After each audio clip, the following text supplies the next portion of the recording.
Hello to all Steelers fans. Today, we bring you a piece of news that's making waves and will undoubtedly grab the attention of all NFL followers. Former Pittsburgh Steelers wide receiver Dez Fitzpatrick has recently been signed by the Los Angeles Chargers to join their practice squad. This decision was officially announced on Monday night, generating significant interest regarding the player's future and his potential impact on his new team. For those who have followed Fitzpatrick's career, you'll know that his performance during the preseason with the Steelers was noteworthy. The young receiver stood out to the point where many expected him to secure a spot on the team's final 53-man roster. However, despite his efforts and evident talent, the Steelers made the tough decision to keep only 5 receivers, choosing Scotty Miller as the final receiver to occupy that coveted spot on the roster. It's important to highlight that Dez Fitzpatrick was not just another player during the preseason. His performance in the final preseason game against the Detroit Lions was outstanding. According to Pro Football Focus, Fitzpatrick was the highest-graded player on the Steelers in that game, earning an impressive score of 83.0. This rating reflects the quality of his play and his ability to perform under pressure.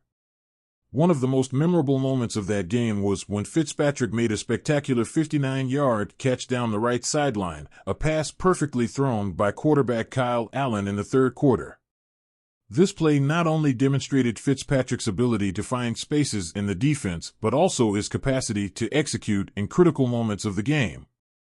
But that wasn't all. Fitzpatrick also had a standout performance in the second preseason game against the Buffalo Bills. In that game, he led the team with 2 receptions for a total of 32 yards, including a crucial 19-yard catch on a 3rd and 7, thrown by Justin Fields. These kinds of plays are what truly showcase a receiver's potential in the NFL. Fitzpatrick's story with the Steelers began in January 2023, when he signed a reserve/future contract with the team after his contract with the Tennessee Titans expired. During his first season in Pittsburgh, Fitzpatrick spent most of his time on the practice squad, where he worked hard to prove his worth. Although he was only elevated to the active roster once, and unfortunately didn't record any statistics in that single game, his effort and dedication did not go unnoticed. Before making it to the NFL, Dez Fitzpatrick had a standout collegiate career at the University of Louisville. As a 4-star recruit, Fitzpatrick chose to bring his talents to Louisville, where he became a key piece of the team. Over his 5 years as a Cardinal, he played in 48 games and accumulated an impressive record of 154 receptions for 2,589 yards and 21 touchdowns. These 21 touchdowns placed him 5th in the university's history in that category, a remarkable achievement that speaks to his consistency and ability to find the end zone. Now, with the Chargers, Fitzpatrick faces a new opportunity. Although he is currently on the practice squad, it wouldn't be surprising to see him elevated to the active roster in the near future, especially considering his potential and the team's needs. Additionally, it's very likely that Steelers fans will be paying attention to Week 3, when Pittsburgh faces Los Angeles at Acrisure Stadium. If Fitzpatrick manages to be elevated to the 53-man roster for that game, he could have the chance to face his former team, which would undoubtedly add a touch of excitement and drama to the matchup. Spencer Anderson, the young offensive lineman for Pittsburgh, is ready to take a big step forward. This Sunday, in the season opener against the Atlanta Falcons, Anderson will make his first NFL start, filling in at left guard for veteran Isaac Seumalo, who suffered a pectoral injury and will be out for the next 3 to 4 weeks. Head coach Mike Tomlin confirmed the news during his Tuesday press conference, highlighting Anderson's progress during training camp. "Yes, he's next in line," Tomlin stated. Anderson, who showcased his versatility by playing multiple positions on the line during his rookie season, has primarily focused on the guard position in recent months and has shown great performance. Tomlin compared Anderson's trajectory to that of Kelvin Beachum, a former Steelers lineman and current Arizona Cardinals player, who was also a 7th-round draft pick. His versatility was key to staying on the team, but over time he specialized in one position, Tomlin remarked. "Spencer's development reminds me a lot of Kelvin Beachum. If he has a similar career, he'll be very fortunate." Anderson, who was selected by the Steelers in the 7th round of the 2023 draft, has proven to be a valuable asset due to his ability to adapt to different positions. Despite his inexperience in the NFL, having played only a few offensive and special teams snaps last season, the team trusts his potential. The challenge for Anderson won't be easy.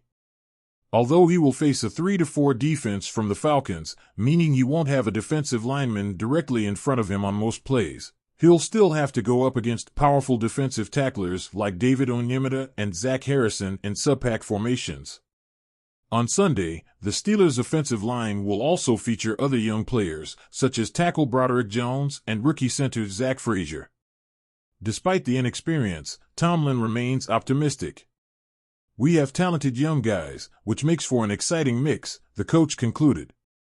Expectations are high for Anderson, who will have the opportunity to prove that he can be a key piece in the Steelers' offensive line.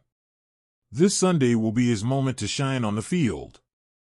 Steelers fans, today, we bring you an important and somewhat concerning update about our favorite team's receiving corps. The search for a new wide receiver, which was highly anticipated, has been left up in the air. The Steelers failed to sign any big-name players in the market, and the outlook is not as promising as many had hoped. For months, rumors about a possible trade for Brandon Ayuk kept everyone on edge, but that opportunity has been slowly fading away. Hoping to strengthen our aerial offense, many turned their attention to the free agent market, especially after roster cuts left several talents without a team. One of those talents was Tim Patrick, a former Denver Broncos receiver, who promised to be the missing piece for our team. Patrick, who missed the last 2 seasons due to injuries, was one of the most interesting options on the market.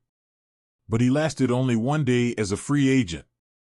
The Detroit Lions swooped in and quickly signed him, leaving us without the chance to add this valuable player. Let's talk a bit more about Patrick. Before his unfortunate injuries, this receiver had proven to be one of the most underrated in the NFL. In 2020, he recorded 51 receptions for 742 yards and 6 touchdowns, and in 2021, he wasn't far behind with 53 receptions for 734 yards and 5 touchdowns. A consistent and reliable player who could have been a great asset to our team. Unfortunately, injuries have been a significant obstacle in his career. First, an ACL tear sidelined him for the entire 2022 season. Then, after a year of recovery, he returned to the field only to suffer another devastating injury, this time to his Achilles tendon, which kept him out for the 2023 season. Now, with hopes of reviving his career, Patrick will wear the Lions' colors, not the Steelers. And here's where the outlook becomes complicated for us. With Tim Patrick out of the equation, the Steelers need to explore other options, but time is running against us. Currently, the receiving group consists of George Pickens, Calvin Austin III, Van Jefferson, Roman Wilson, and Scotty Miller. While Pickens has all the potential to become a star, the rest of the group doesn't seem to have the same intimidating impact on opposing defenses. With just over a week until the season opener against the Atlanta Falcons, the question remains, will the Steelers be able to find the necessary reinforcement in time? Leave your opinion in the comments. Do you think our receiving corps has what it takes, or do we urgently need a new signing?